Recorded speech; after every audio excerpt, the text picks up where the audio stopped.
Hello, welcome. I am Kelly Hearn, and today we are talking about why you want to know yourself and your leadership style. Again, I'm Kelly Hearn, and you are on Transitional Leadership, the channel where we help individuals and businesses implement leadership and career skill development to foster a bigger impact in the life that they love. And today we are starting at the foundation of leadership, really understanding yourself and your style. But why would you want to do that? Why is that even important? You can go into the blog post for this week. You can check out what the different leadership styles are, the most common ones, anyways, and what leadership attributes kind of fit together with those styles and how important it is to grow from that style. But why would you even bother? Why would you go and read that article and learn about what your style might be and how those leadership attributes can work for you and against you and where you should go from here? Why would you bother? You do that because if you don't know who you are, you tend to try and be what you think you should be. Now, let's think through that, right? You tend to try and be what you think you should be. That sounds like a good thing. That sounds like something you would want to do, right? So if we say it another way, if I never found out what my style was, if I never found out what my dominant attribute was, would that make me better able to adapt in a situation and pull out a new style if I needed it? No, because I don't have a baseline. I don't have a starting point. If I don't know for myself where my defaults are and what my, you know, most dominant attribute is that I know I'm going to lean on in a time of stress or, quick thinking, quick responses. If I don't know where I'm going to go automatically, I can't effectively make a change. What I do instead is this really chaotic version where you are just sort of like trying on other people's clothes. Doesn't matter if it doesn't fit you, doesn't matter if it's not actually, your style and what you want to look like, what you want to bring to the situation. You're just trying on random clothes. You put on this person's shirt, that person's hat, and you're just trying to make it all fit together. Right? Because you saw it work for them in a different situation. You saw it work for them in a different time with a different group of people. So maybe it'll work. So you just start throwing it all on. And that's what people tend to do. If they don't know their own style, if they don't know what they default to, then they try to just put on the ideas of other people's. So they know that Susie got really great results with a coaching style or a more democratic style of leadership. And they think, well, I can do that. I can ask questions and I can let other people talk. It seems like a good idea to be humble. You can try that, but you're not going to pull it off. You're not going to wear that style the same way Susie does because it's a different event. It's a different situation. It's not where you're at.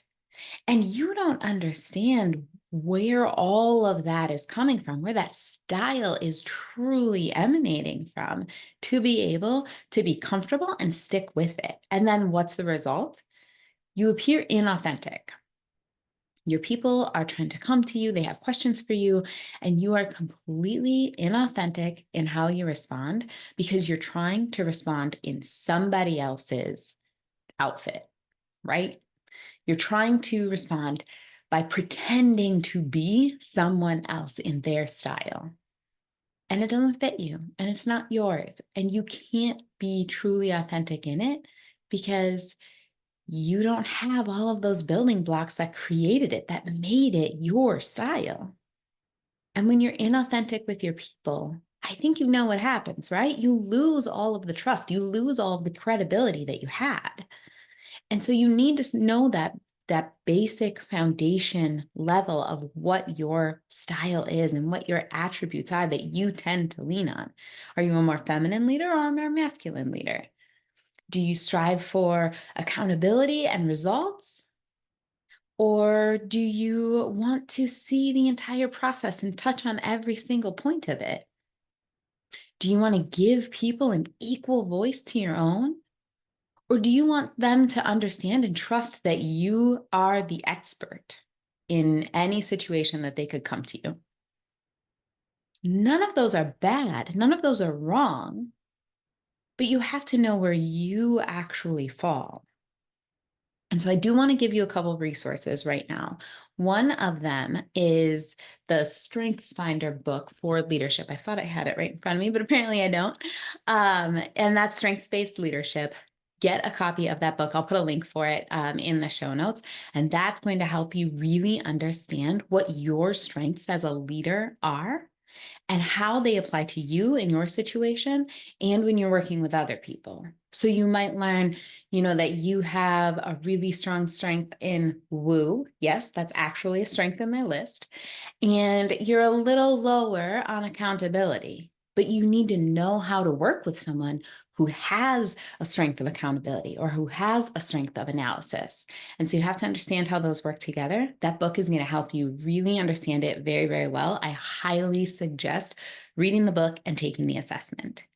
Another thing that I want to offer up to you is a very short quiz that will help you identify what your dominant leadership attribute is. Now, there's 6 leadership attributes: humility, reflection, connection, action, achievement, and objectivity. All right. And those help play into what your different styles are and how you can leverage the most within that style. I also include in your quiz results ways to balance it out a little bit because there is such thing as too much of a good thing. Now, while we want to understand what our foundation is, we want to build on it in a way that makes the most of it and fortifies any areas that are a little bit weaker or any areas where we have more opportunities. And both of these resources are going to help you do just that. Now, if you already know your style, right? So you've done the assessments, you've read the blog post where it talks about all of the different styles and how those attributes play into it, and you can come up with a bunch of examples where you lean on your style. I want you to take it to the next level. I want you to get my workbook for Uncertain to Unstoppable so that you can really dig into how to make that next change.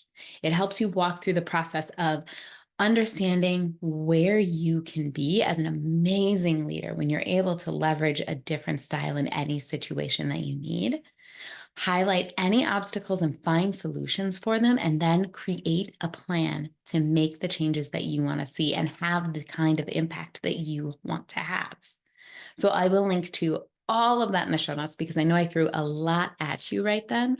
But the most important thing that I want you to take away from today is the importance of building that trust, of building that authenticity with your team. And you do that by creating a foundation of knowing where you are as a leader and what you're going to do in those times where you're just thinking super fast and leaning on your default.